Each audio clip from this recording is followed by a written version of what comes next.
Hello everyone, I'm Judy Jackson. The last time I spoke to you about non-food things was when I was telling you about 4 things that happened in the not so uneventful life of the elderly grandparents. Now today I'm not going to do that, but I'm going to introduce you to what I'm going to concentrate on in the next few weeks, and that is a little series.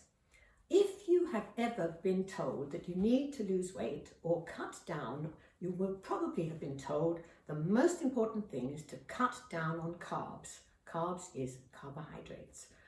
And what things have the most carbohydrates? These 4: potatoes, rice, pasta and bread.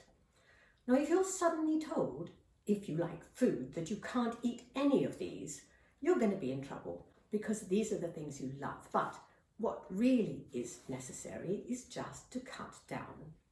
So the first recipe I'm going to be showing you is a way of substituting something else for the large amount of potatoes you might eat. And I'm going to do this because it tastes so delicious that the person in my life who has to cut down on the carbs actually said, I really love this. And before, he never would have touched it.